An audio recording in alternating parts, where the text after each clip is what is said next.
दोस्तों, हर परीक्षा की तैयारी का सबसे अच्छा तरीका होता है आप उसके प्रीवियस ईयर के पेपर को आप हल करें। इससे आपको पता चलता है कि बोर्ड किस तरह के प्रश्नों को पूछता है और कभी कभार कुछ क्वेश्चंस जो होते हैं वो बार बार रिपीट भी होते हैं, जो आने वाली परीक्षा की दृष्टि से काफ़ी ज़्यादा लाभदायक होते हैं। उसी क्रम में आपको पता ही है जो राजस्व लेखपाल की परीक्षा होने वाली है, इसके लिए हम लोगों ने राजस्व लेखपाल की जो प्रीवियस ईयर के पेपर्स हैं आप हम लोग उनको हल कर रहे हैं और उनका डीप एनालिसिस कर रहे हैं। पिछली वीडियो में हम लोगों ने 2015 में राजस्व लेखपाल की जो परीक्षा हुई थी फर्स्ट मीटिंग वाली, उसका हम लोगों ने डीप एनालिसिस किया था। इस वीडियो में जो सेकेंड मीटिंग का जो पेपर था उसका हम लोग डीप एनालिसिस करेंगे। मैं जल्दी से आपको बता देता हूँ, सिलेबस से थोड़ा सा इंट्रोड्यूस कर दे रहा हूँ, जैसे आपको पता भी होगा लेकिन मैं फटाफट बता दे रहा हूँ, ज़्यादा समय नहीं लूँगा। 4 पोर्शंस होते हैं। पहला क्या होता है? हिंदी होता है, ठीक है ना। दूसरा क्या होता है? गणित होता है। तीसरा क्या होता है? जीए होता है, मतलब जनरल अवेयरनेस। और चौथा क्या होता है? ग्रामीण प्रवेश या ग्रामीण जानकारी, ठीक है ना। तो इसमें हिंदी में 25 क्वेश्चन होंगे टोटल, और प्रत्येक क्वेश्चन एक एक नंबर का हो गया, टोटल 25 नंबर का होगा। गणित में भी 25 क्वेश्चन होंगे, टोटल 25 नंबर का होगा। जीए जो होगा 25 क्वेश्चन होंगे, 25 नंबर का होगा। ग्रामीण प्रवेश भी 25 क्वेश्चन होंगे और 25 नंबर का होगा। मतलब टोटल आपके हो गए 4 क्वेश्चन है, 100 क्वेश्चन होंगे और 100 नंबर का होगा। पहले भी सेम सिलेबस था, सेम इतने ही 100 क्वेश्चन पूछे जाते थे, ठीक है ना। लेकिन नंबर होते थे 80 नंबर के, क्योंकि 20 नंबर का इंटरव्यू होता था। अब इंटरव्यू ख़त्म हो चुका है, तो अब ये पूरे 100 नंबर का हो गया। माइनस मार्किंग भी होगी, 1/4 है। पहले माइनस मार्किंग नहीं थी। तो सिलेबस पूरा सेम है, सब्जेक्ट भी वही वही पूछे जा रहे हैं। बस ये हो गया कि जो पहले 100 क्वेश्चन 80 नंबर के आते थे, अब 100 क्वेश्चन 100 नंबर के आने लगे, और माइनस मार्किंग भी है। इस वीडियो में हम लोग हिंदी का डीप एनालिसिस करेंगे दोस्तों, ठीक। अगली वीडियो में जीए और ग्रामीण प्रवेश का डीप एनालिसिस करेंगे, और तीसरी वीडियो में हम लोग गणित का डीप एनालिसिस करेंगे। क्योंकि अगर मैं चारों पोर्शन को इसी वीडियो में सम्मिलित करूंगा तो वीडियो काफ़ी लंबी हो जाएगी। इसके लिए इस वीडियो में हम लोग केवल हिंदी का डीप एनालिसिस करेंगे। तो चलिए बिना समय गवाए शुरू करते हैं। तो हमारा पहला क्वेश्चन क्या कह रहा है, देखिए। वह अगले साल आएगा, इस वाक्य में कौन सा कारक है? वह अगले साल आएगा, इसमें कौन सा कारक है? आप कारक जानते हैं कितने प्रकार के होते हैं? 8 प्रकार के होते हैं। मैं थोड़ा सा आपको कारक के बारे में बता दे रहा हूँ, शॉर्ट में बता दूंगा। कारक टोटल 8 प्रकार के होते हैं। कौन कौन से होते हैं? कर्ता ने, कर्म को, करण से, संप्रदान को, के लिए, अपादान से, संबंध का, के, की, ना, ने, नी, रा, रे, री, अधिकरण में, पर, संबोधन, हे, अरे। टोटल 8 प्रकार के होते हैं। ये कर्ता ने शब्द क्या हो गया? ये कारक चिन्ह हो गया। जहाँ ने शब्द दिखता है हमें, ये ने जहाँ दिखता है तो क्या हो गया? कर्ता कारक हो गया, ठीक है ना। तो अब यहाँ पे देखना है कौन सा चिन्ह इस तरह का मिल रहा है। वह अगले साल आएगा, यहाँ पे कोई कारक चिन्ह तो मिल नहीं रहा है, तो यहाँ पे कौन सा कारक होगा? यहाँ पे मैं आपको बता दूं, अधिकरण कारक है। ऑप्शन सी इसका उत्तर हो जाएगा, ठीक है ना। आप ये ना देखिएगा कि ये लाल टिक है, ये सब तो यही उत्तर होगा। कुछ उत्तर हो सकता है ये ना भी हो। मैंने इंटरनेट से पेपर डाउनलोड किया था, तो उसमें पहले से टिक था, तो कुछ क्वेश्चन देखे हैं मैंने, गलत भी हैं। तो आप इस पे ना जाइएगा, आप अपनी तरफ से प्रयास कीजिएगा और जो मैं बताऊंगा आप उसको समझिएगा, ठीक है ना। अधिकरण कारक है इसमें, वह अगले साल आएगा, इसमें अधिकरण कारक है। अधिकरण कारक क्यों है अब ये जान लीजिए। वह अगले साल आएगा, यहाँ पे समय की बात हो रही है, वो अनिश्चित समय है, कोई फिक्स नहीं है। वह अगले साल आएगा, 2018 में कहें तो 2019 में आएगा, 2020 में कहें तो 2021 में आएगा, कोई फिक्स नहीं। इसको क्या कहते हैं? अनिश्चित समय, ठीक है ना। क्या कहते हैं? अनिश्चित, सॉरी। जहां पर भी आपको अनिश्चित समय की चर्चा मिलेगी, आप वहां पे अधिकरण कारक आपका होगा, ठीक है ना। और जहां निश्चित समय होगा वहां पे क्या हो सकता है? वहां करण कारक होगा आपका, ठीक है ना। कौन सा होगा? करण कारक। जब हम हिंदी को पढ़ेंगे और उसका जब चैप्टर वाइज अध्ययन करेंगे, और कारक वाला चिन्ह जब मैं कारक में जब आपको पढ़ाऊंगा तो आपको डिटेल में मैं समझा दूंगा, ठीक है। मैं जल्दी हिंदी की पूरी सीरीज लेके आऊँगा और हर चैप्टर को डिटेल में आपको समझाऊँगा। और इतना ही नहीं कि मैं पीएचडी करवाऊँगा आपको, ये है कि आपको इतना मैं लायक बना दूंगा कि आप कम से कम जो वनडे एग्ज़ाम होते हैं वहाँ पे अपने उत्तर को सही कर सकें, ठीक है ना दोस्तों। तो जहाँ पे निश्चित समय होगा वहाँ क्या हो जाएगा? करण कारक हो जाएगा, और जहाँ अनिश्चित समय होगा वहाँ क्या हो जाएगा? अधिकरण कारक हो जाएगा, ठीक है ना। इसका आप ध्यान रखिएगा। हालांकि जब मैं आपको कारक पढ़ाऊंगा तो आपको समझ में आएगा। इसके लिए आप चैनल को जरूर सब्सक्राइब कर लीजिएगा, ठीक है ना। ऑप्शन सी इसका सही उत्तर हो जाएगा, ठीक है ना दोस्तों। चलिए दूसरा क्वेश्चन देखते हैं। दूसरा क्वेश्चन क्या कह रहा है? उदय शब्द का विलोम शब्द छाटिए। बहुत ही ईजी है। बहुत ईजी है। सूर्य क्या होता है? सुबह उदय होता है, शाम को क्या होता है? अस्त होता है। तो अस्त सीधी सी बात, ऑप्शन डी इसका हो जाएगा विलोम। उदय का अपोजिट क्या हो जाएगा? विलोम क्या हो जाएगा? अस्त हो जाएगा। ऑप्शन डी इसका सही उत्तर हो जाएगा। इसमें कुछ बताने लायक ऐसा है नहीं। आप देखिए पेपर किस स्टैंडर्ड का आ रहा है, ठीक है ना, पेपर किस लेवल का, पेपर ज़्यादा टफ है या मॉडरेट है या इजी है। देखिए कुछ क्वेश्चन बहुत इजी हैं, कुछ क्वेश्चन बहुत टफ भी हैं और कुछ क्वेश्चन मॉडरेट भी हैं, ठीक है ना। अब फिर टोटल हम लोग देखेंगे कि पेपर किस टाइप का उस समय UP triple S C board ने पूछा था। तीसरा क्वेश्चन देखिए, निम्नलिखित में से वाक्य में भविष्य काल है। निम्नलिखित में से किस वाक्य में भविष्य काल है, किस वाक्य में भविष्य काल है, ये देखना है। अब आपको काल पता है कितने प्रकार के होते हैं? 3 प्रकार के होते हैं। कौन कौन से होते हैं? भूतकाल, वर्तमान काल, भविष्य काल। भविष्य काल कितने प्रकार के होते हैं? थोड़ा सा मैं आपको जानकारी दे रहा हूँ। हर क्वेश्चन में कुछ आपको जानकारी भी देता चलूँगा, जो आने वाले परीक्षा की दृष्टि से काफ़ी ज़्यादा इंपॉर्टेंट है, जो काफ़ी पूछे जाते हैं। अब हर बार यही नहीं पूछेगा, कभी कभी ये भी पूछ देगा भविष्य काल कितने प्रकार के होते हैं, ये भी पूछ सकता है ना।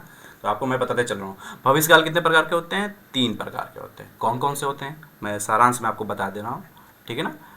पहला क्या हो गया? सामान्य भविष्य काल, ठीक है ना। दूसरा कौन होता है? संदिग्ध भविष्य काल। संदिग्ध, मैं अभी आपको बता दे रहा हूँ संदिग्ध भविष्य काल का मतलब क्या होता है। आप अभी आपका ये भविष्य काल वाला कॉन्सेप्ट क्लियर कर दे रहा हूँ। तीसरे नंबर पे क्या होता है? हेतु मद भविष्य काल, ठीक। आप देखते हैं सामान्य भविष्य काल क्या होता है। सामान्य भविष्य काल में जब भविष्य में कोई सामान्य बात की बात करते हैं, जो भविष्य में घटना घटने वाली है या घटेगी, जो भी होता है सामान्य बात, सामान्य वाक्य, उसको सामान्य भविष्य काल कहते हैं, ठीक ना। संदिग्ध भविष्य काल किसे कहते हैं? जो जिस वाक्य में लगे कि ये संभावना है भविष्य में होने की, या संदिग्धता है कि होगा कि नहीं होगा, जो इस तरह के सेंटेंसेस होते हैं उनको संदिग्ध भविष्य काल कहते हैं, ठीक ना। हेतु मद भविष्य काल किसे कहते हैं? इसमें यह होता है एक किसी बात पर भविष्य की बात का घटना या होना निर्भर करता है। कोई इसमें 2 सेंटेंसेस आपको मिलेंगे। तीसरा वाला जो है हेतु मद भविष्य काल, इसमें 2 सेंटेंस मिलेंगे। एक सेंटेंस होगा जिस पर डिपेंड हो रहा होगा दूसरा सेंटेंस भविष्य में कि ये घटना घटेगी कि नहीं होगी। यहाँ पे 2 सेंटेंसेस होंगे। जब हम लोग ये काल वाला चैप्टर पढ़ेंगे तो मैं आपको ये डिटेल में आपको समझा दूंगा, ठीक है ना। चलिए देखते हैं इसमें कौन सा रहा है। मैं आपका आभारी हूँ। साफ साफ प्रतीत हो रहा है कि ये वर्तमान में बात कही जा रही है। मैं आपका आभारी हूँ, ठीक है ना। आपने मेरे लिए कुछ किया तो मैं आपका आभारी हूँ। वर्तमान की बात हो रही है तो होगा नहीं, ये वर्तमान काल हो गया, ठीक है ना। मैं पुस्तक पढ़ने वाला था। मैं पुस्तक पढ़ने वाला था, आपको लग रहा है ना ये भूतकाल की बात है, ये पास्ट में घटना घट चुकी है, तो ये भी नहीं होगा आपका, ठीक है ना। मैंने एक पेड़ काट लिया, ये भी आपका नहीं है, ठीक है ना। मैं आपकी प्रतीक्षा करूँगा। मैं आपकी प्रतीक्षा करूँगा, भविष्य की बात हो रही है। ऑप्शन ए इसका सही उत्तर हो जाएगा। अच्छा, इन तीनों में से कौन सा ये भविष्य काल है? अगर ये भी पूछ सकता है कि कौन सा भविष्य काल है, सामान्य भविष्य काल है, संदिग्ध भविष्य काल है या हेतु मद भविष्य काल है, तो आपको बता दें पहला सामान्य भविष्य काल। मैं आपकी प्रतीक्षा करूँगा, सिंपल सा एक सेंटेंस बता दिया गया, भविष्य में मैं आपकी प्रतीक्षा करूँगा, बस, ठीक है ना। चलिए इस प्रश्न से हमको इतनी जानकारी मिलती है। आगे देखते हैं प्रश्न संख्या 4 और 5 में लिखित लोकोक्तियों और मुहावरे या मुहावरे के सही अर्थ को चुनकर लिखना है हम लोग को, ठीक है ना दोस्तों। क्या कह रहा है देखिए, ऊँट के मुंह में जीरा, बहुत इजी है, हम लोग अधिकतर यूज करते हैं। जैसे कोई 10 रोटी खाने वाला है, उसको 1 रोटी देंगे तो क्या कहेंगे? ऊँट के मुंह में जीरा दियो खाने के लिए, यही तो कहेंगे। उसका पेट भर सकता है ना, ऊँट इतना बड़ा, जीरा जानते हैं, उसका पेट भरेगा? कुछ भी पता नहीं चलेगा, ठीक है ना। तो वही बहुत अधिक खाने वाले को बहुत कम देना, ऑप्शन ए इसका सही उत्तर हो जाएगा, ठीक है ना। ऊँट के मुंह में जीरा का अर्थ क्या होता है? बहुत अधिक खाने वाले को बहुत कम देना, ठीक। 5वां प्रश्न देखिए, जूते चाटना। ये आजकल अगर आप प्राइवेट कहीं जॉब कर रहे हैं या सरकारी कहीं जॉब करेंगे तो भगवान करे आप पा जाएं सरकारी नौकरी जल्द से जल्द। मेरी तो यही इच्छा है। मैं खुद भी गवर्नमेंट एम्प्लॉय हूँ, मैं उत्तर प्रदेश सरकार के अंतर्गत सरकारी कर्मचारी हूँ, ठीक है ना। 10 से 5 या 6 तक मैं ड्यूटी करता हूँ। उसके बाद जो समय मिलता है उसमें मैं वीडियो बनाऊँगा, और थोड़ा सा आप सपोर्ट कीजिए, चैनल को सब्सक्राइब कर लीजिए, और जिससे मुझे थोड़ा सा और मोटिवेशन मिले और मैं आपके लिए कुछ बेहतर कर सकूं और आपको अच्छी जानकारी दे सकूं और आपकी तैयारी में अपना भी एक अच्छा अहम योगदान दे सकूं, ठीक है ना दोस्तों। तो जूते चाटना, ये वर्ड बहुत चलता है, सरकारी विभाग में हो, ठीक ना, या प्राइवेट सेक्टर में हो, खुशामद करना, अधिकारियों की खूब जूते चाटता है, तलवे चाटता है, तलवे चाटना भी वो शब्द आता है, ये जो ये भी आता है तलवे चाटना, तो खुशामद करना, वो अपने अधिकारी के खूब जूते चाटता है, काम तो आता नहीं है, जूते चाट कर अपना काम चलाता है, मतलब खूब खुशामद करता है, इससे उसका काम चल रहा, काम वाम नहीं आता है, मतलब खुशामद करना कुल मिला के, ठीक है। तलवे चाटना, जूते चाटना का अर्थ होता है खुशामद करना। ऑप्शन डी इसका सही उत्तर हो जाएगा, ठीक है ना। आप कह रहे होंगे कि सर बता रहे हैं कि हर जगह पे जो टिक है वही उत्तर नहीं हो सकता है, कई जगह पे हैं ये गलत भी हुआ है, ठीक है ना, मैंने खुद से एनालिसिस किया है, ठीक है, बताऊंगा मैं, आप ये ना सोचिएगा कि ये रेड जहाँ जहाँ टिक है वही उत्तर ही सही है, ठीक है ना। मैंने इंटरनेट से पेपर डाउनलोड किया, पहले से टिक था, तो मैं एडिट उडिट ज़्यादा नहीं करता हूँ, ठीक है ना। चलिए छठा क्वेश्चन देखते हैं क्या कह रहा है। प्रश्न संख्या 6 और 7 के वाक्यों में आए रिक्त स्थानों की पूर्ति कीजिए। रिक्त स्थान देंगे, उसकी हम लोग को पूर्ति करनी है। छठा क्वेश्चन देखो क्या कह रहा है। माता जी को प्रणाम, माता जी को प्रणाम ही तो करोगे या आशीर्वाद दोगे माता जी को, हो नहीं सकता। इसने कोई तुम्हारे दोस्त तो है नहीं, शुभाकांक्षा कोई आपके मित्र तो है नहीं, दोस्त तो है नहीं, प्रणाम ही तो बोलेंगे, ये आपसे कोई छोटे भी नहीं है, तो ऑप्शन सी इसका सही उत्तर हो जाएगा। माता जी को प्रणाम किया जाता है, प्रणाम, ठीक। प्रणाम का भी प्रोनाउंसिएशन आप थोड़ा सा ध्यान दीजिएगा, ठीक है ना, ये आपको थोड़ा सीखना चाहिए। बहुत सारे लोग होते हैं प्रणाम बोल देते हैं, प्रणाम, पा के नीचे रा लगाना भूल जाते हैं बोलचाल में, तो आप ध्यान दीजिए प्रणाम, ये सही उच्चारण होता है, ठीक है ना। चलिए सातवां क्वेश्चन देखते हैं। ऐसा व्यक्ति जिसके आने का दिन और समय पहले से निश्चित नहीं होता है क्या कहलाएगा? अतिथि कहलाता है, ठीक है ना, अतिथि। इसका संधि विच्छेद करेंगे तो क्या होगा? आ प्लस तिथि, तिथि मतलब दिन, समय, तारीख, यही हुआ ना। आ मतलब जिसका कोई निश्चित नहीं है कब आ जाए, इसलिए इसका क्या कहते हैं? अतिथि कहते हैं उस व्यक्ति को। ऑप्शन सी इसका सही उत्तर हो जाएगा। चलिए आठवां प्रश्न देखते हैं। आठवां प्रश्न क्या कह रहा है? स्वच्छ शब्द का पर्यायवाची शब्द बताइए। स्वच्छ बहुत आसान है, आपको पता है, स्वच्छ निर्मल जल होना चाहिए, स्वच्छ निर्मल जल को पीना चाहिए। क्या होगा इसका पर्यायवाची? स्वच्छ का अर्थ क्या होता है? निर्मल होता है, पर्यायवाची होता है ना, सिंपल सा है। चलिए और भी शब्द को देख लेते हैं। नीरज क्या होता है? आपको पता है नीरज क्या होता है? कमल, ठीक है ना, कमल का पर्यायवाची नीरज है। और जा को हटा दीजिए और दा लगा दीजिए, नीरद, नीरद का क्या होता है? बादल हो गया आपका, हो गया।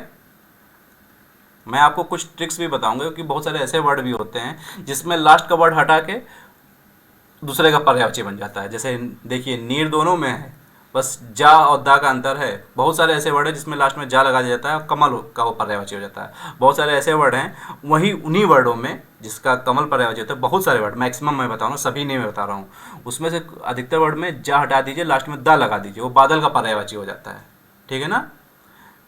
मैं जब आपको पर्यायवाची पढ़ाऊंगा तब मैं आपको बताऊंगा, इसके बारे में डिटेल में आपको बताऊंगा, चर्चा करूंगा। इस समय हम लोग पेपर कॉल करते हैं, ठीक है ना।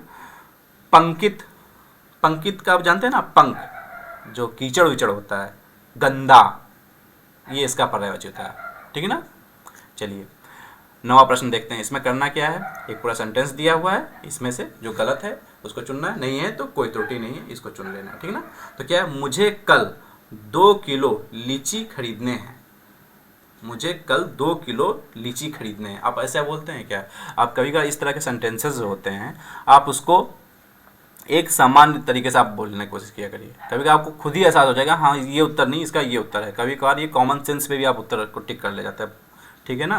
और ये कॉमन सेंस आपको कब मिलेगा? जब आप ज़्यादा से ज़्यादा प्रश्नों के प्रैक्टिस करेंगे, प्रीवियस ईयर के पेपर को ज़्यादा से ज़्यादा आप सॉल्व करेंगे, आप ज़्यादा से ज़्यादा सेट्स सॉल्व करेंगे, प्रैक्टिस सेट सॉल्व करेंगे, वो मैं करवाऊंगा आपका, ठीक है ना। आप चैनल को सब्सक्राइब कर लीजिएगा, मैं आपको सारे पेपर जितने भी होते हैं लेखपाल के, मैं आपको वो सॉल्व करवाऊंगा। उसका मैक्सिमम मैं कोशिश करूँगा पेपर से पहले आपके सारे प्रैक्टिस सेट, ज़्यादा से ज़्यादा आपका प्रैक्टिस सेट मैं आपको सॉल्व करवा दूँ, ठीक है ना।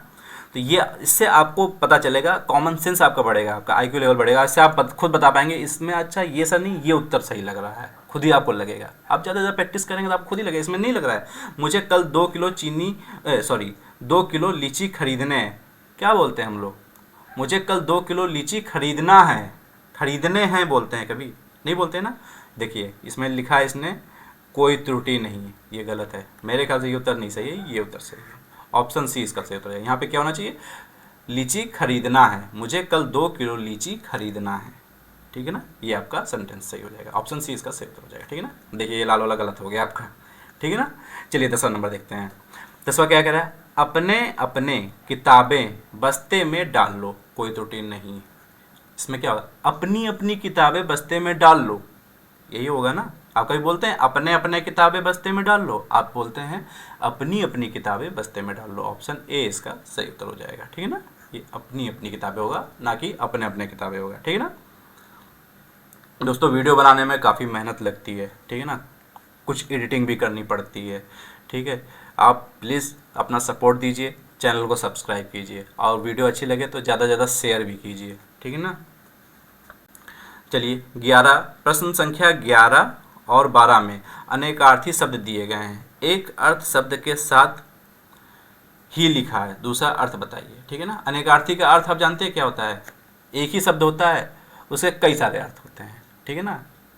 अलग अलग जगह पे अलग अलग अर्थ निकलता है उसका, ठीक है ना, लेकिन शब्द वही होता है, उसी को अनेकार्थी शब्द कहते हैं। इसमें हम लोग सीख लेते हैं। देखिए लिखा है परमत्त, परमत्त का अर्थ क्या होता है, स्वेच्छाचारी भी होता है, उन्मत्त भी होता है। ऑप्शन ए इसका सही उत्तर हो जाएगा। परमत्त स्वेच्छाचारी मतलब जो स्वेच्छाचारी व्यक्ति होते हैं, ठीक है। उन्मत्त इसका सही उत्तर हो जाएगा, ऑप्शन ए इसका सही उत्तर हो जाएगा। 12वां क्वेश्चन देखिए, कनक, कनक आप एक सेंटेंस सुनेंगे, कनक कनकते सौगुनी मादकता अधिकाय, सुने हैं ना। इसमें क्या कनक 2 बार आता है। एक बार कनक का अर्थ क्या होता है, धतूरा होता है, जो जहर के समान होता है, खाओ तो मर जाओ, ठीक है ना। और दूसरा कनक का अर्थ क्या होता है, यही कनक शब्द होता है, इसका अर्थ क्या होता है, सोना होता है। पहले कनक का अर्थ धतूरा हो जाता है, दूसरे कनक का अर्थ सोना हो जाता है। इसको जो खाता है वो भी बौराता है, जो इसको पाता है वो भी बौराता है, मतलब पागल होता है। ज़्यादा सोने की लालच करना, पागलपन करना। ज़्यादा मतलब ये धतूरा जो खा लेता है वो, मतलब ज़्यादा क्या, थोड़ा सा धतूरा खाएगा मर ही जाएगा, थोड़ा सा भी धतूरा खाएगा मर जाता है। लेकिन कनक शब्द है, इसी का अर्थ होता है धतूरा भी होता है, इसी का अर्थ सोना भी होता है, ठीक है ना।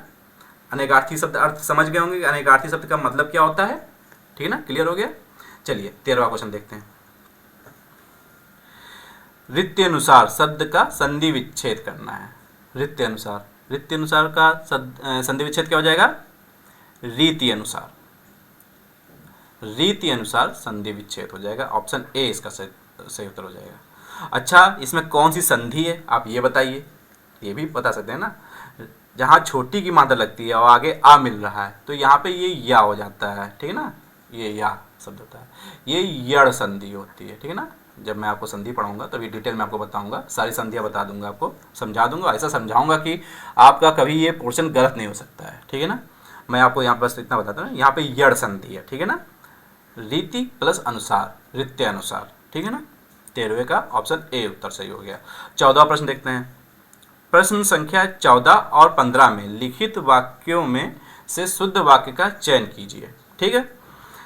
अब इसमें शुद्ध वाक्य का चयन करना है। देखिए, वह एक महिला विद्वान थी, विद्वान शब्द आया है, गलत है। कैसे गलत है अभी मैं आपको बताऊंगा। वो एक विदुषी महिला थी, वाह, ये तो सीक्वेंस ही गलत है। इस तरह से तो सीक्वेंस होता ही नहीं, ये तो आपको खुद ही एहसास होगा, आप पढ़ेंगे आपको खुद ही लगेगा हाँ ये सेंटेंस गलत है। वह एक विद्वान महिला थी, विद्वान शब्द आया, ये भी गलत हो गया। अब कैसे गलत है, विद्वान जो शब्द है वो पुल्लिंग शब्द है। विद्वान का स्त्रीलिंग क्या होता है, विदुषी होता है। पुराने ज़माने में, प्राचीन काल में जो काफ़ी विद्वान महिलाएं होती थी, खूब जानकार महिलाएं होती थी, उनको क्या कहते थे, विदुषी महिला कहते थे। आपने इतिहास में पढ़ा होगा, ठीक है ना। तो विदुषी जो शब्द होगा वो यूज होगा यहाँ पे, ठीक है ना। तो ऑप्शन बी इसका सही उत्तर हो जाएगा, ठीक। वह एक विदुषी महिला थी, ठीक है ना। विद्वान पुल्लिंग के लिए यूज होता है और विदुषी स्त्रीलिंग के लिए यूज होता है, ठीक। चलिए 15 क्वेश्चन देखते हैं, नीचे देखते हैं। वह सप्रमाण सहित अपनी बात बताएगा, वह प्रमाण के सहित अपनी बात बताएगा। देखिए सीक्वेंस ही गलत है, आप ध्यान से पढ़िए, ज़्यादा ज़्यादा प्रैक्टिस कीजिए प्रश्नों का, आपका खुद ही आपको एहसास होने लगेगा कि ये तो सेंटेंस ही गलत लग रहा है, तो आपका गलत ही है, तुरंत आप बता देंगे कौन सा सेंटेंस सही है, ठीक है ना। कभी कभी जो टफ पढ़ते हैं वहाँ पे आपको रूल्स ध्यान देना पड़ता है। बहुत सारे ऐसे होते हैं प्रश्नों के उत्तर, आप कॉमन सेंस पे भी आप उसको गलत कर देंगे कि हाँ कौन सा सही है कौन सा गलत है, ठीक ना। वह सप्रमाण के साथ अपनी बात बताएगा, देखिए सीक्वेंस ही गलत है। वह प्रमाण सहित अपनी बात बताएगा, आप ऐसे बोलते हैं ना, वह प्रमाण सहित अपनी बात बताएगा। ऑप्शन ए इसका सही उत्तर हो गया। 15 का कौन सा उत्तर सही हो गया, ऑप्शन ए हो गया, ठीक ना। चलिए देखते हैं अगला। प्रश्न संख्या 16 और 17 में लिखित वाक्यों के लिए एक शब्द चुनिए। अब एक शब्द चुनना है, ठीक है ना। किसी की सहायता करने वाला, सहायक, सहायक कहेंगे। किसी की सहायता करने वाले को क्या कहेंगे? संज्ञा पूछ रहा है। सहायक क्या है? ये संज्ञा वर्ड हो गया, ठीक है ना, सहायक। ऑप्शन ए इसका सही उत्तर हो गया। या अब विशेषण भी इसको बोल सकते हैं, ठीक है ना, लेकिन वैसे ही संज्ञा के रूप में दिखेगा आपको, ठीक है ना। भला चाहने वाला, सिंपल सा, हितैषी, वो मेरा बहुत हितैषी है, वो मेरा हमेशा भला चाहता है, वो मेरा भला चाहने वाला व्यक्ति है, मेरा हितैषी है वो। ऑप्शन सी इसका सही उत्तर जाएगा, ठीक है ना, 17वें का। चलिए 18वां देखते हैं। बड़ा ही प्यारा क्वेश्चन है। आँखियाँ हरी दर्शन की भूखी, कैसे रहे रूप रस राची, ए बतिया सुनी रूखी। उपयुक्त वाक्य पंक्तियों में कौन सा रस है? आपको देखना है। कितना अच्छा सेंटेंस, देखिए। आँखियाँ हरी दर्शन की भूखी, कैसे रहे रूप रस राची, ए बतिया सुनी रूखी। ये सूरदास के द्वारा रचित है। मैं आपको थोड़ा सा जानकारी दे रहा हूँ, ठीक है ना। सूरदास ने लिखा है इसको, ठीक है ना। जब श्री कृष्ण भगवान ने अपने मित्र उद्धव को गोपियों को समझाने के लिए, ज्ञान देने के लिए भेजा था, उद्धव महान ज्ञानी विद्वान व्यक्ति थे, तो उनको भेजा था, तो उनको वहाँ की जो गोपियाँ जो हैं वो क्या कह रही? आँखियाँ हरी दर्शन की भूखी, मतलब जो हमारी आँखें हैं वो हरी, मतलब श्री कृष्ण की दर्शन की भूखी हैं, ठीक है ना। किसकी भूखी हैं? दर्शन की भूखी हैं। कैसे रहे रूप रस रांची, ए बतिया सुनी रूखी। रांची का मतलब क्या होता है? रंगी हुई, ठीक है ना, रंगी हुई, ठीक है ना। और रूखी का मतलब क्या होता है? नीरस, ठीक है ना। हमारी जो आंखें हैं वो श्री कृष्ण की दर्शन की भूखी हैं, जो उनके दर्शन से या उनके रूप में रंगी हुई हैं। वो आपकी नीरस बातों को कैसे सुन लें, वो कैसे उनका ध्यान जाए? नीरस बातें, ठीक है ना। इसमें क्या आपको लग रहा है? वियोग श्रृंगार रस है। वियोग में ये विलाप कर रही हैं गोपियाँ श्री कृष्ण के, ठीक है ना। उद्धव को यही तो कह रही हैं।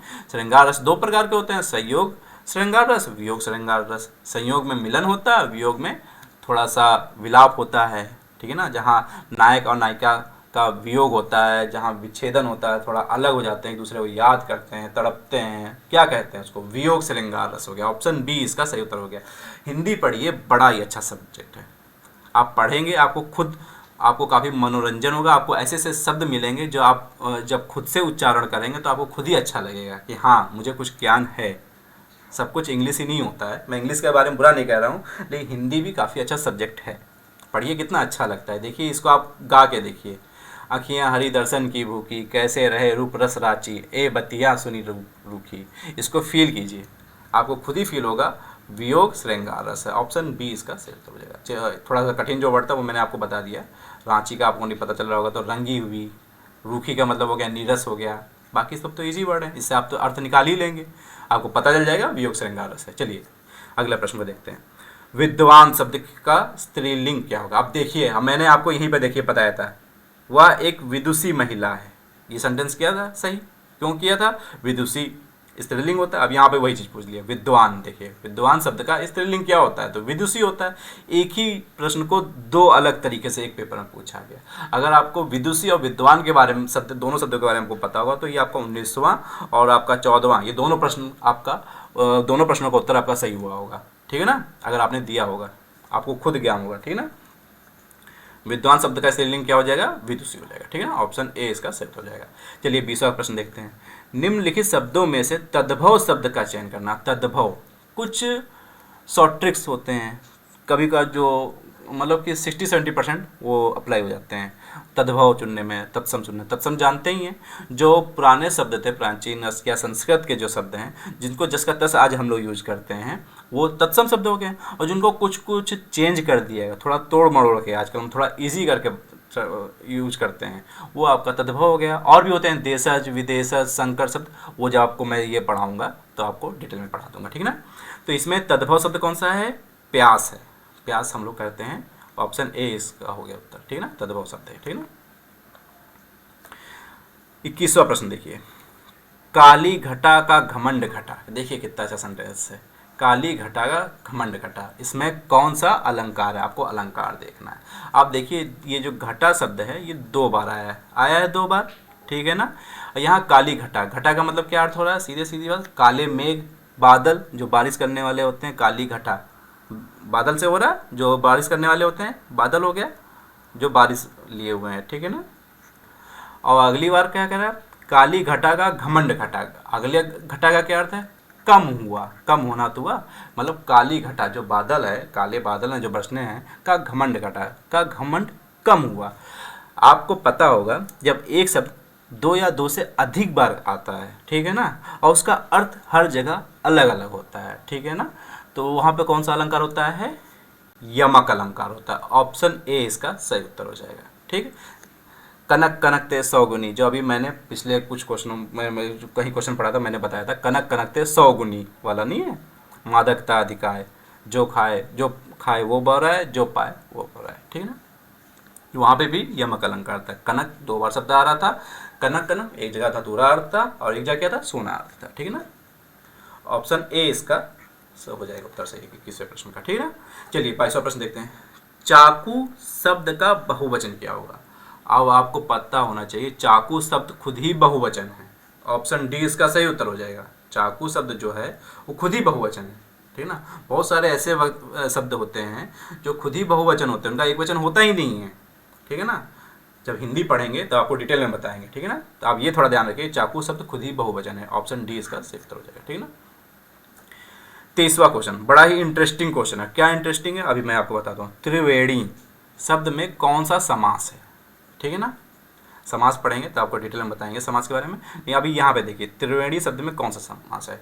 आप द्विगु समास, बहुव्रीहि समास, इन दोनों में कन्फ्यूजन होगा। द्विगु समास किस लिए हो सकता है, त्रिवेणी मतलब 3 वेड़ियाँ मिलने वाली, वेड़ी मतलब क्या होती है, नदी, वेड़ी जो ये शब्द दिया है ये हो गया नदी, त्रिवेणी 3। जिस शब्द का पहला जो भाग होता है, ठीक है ना, वो संख्यावाची हो तो द्विगु समास होता है। त्रि मतलब 3 हो गया, द्विगु समास भी हो सकता है।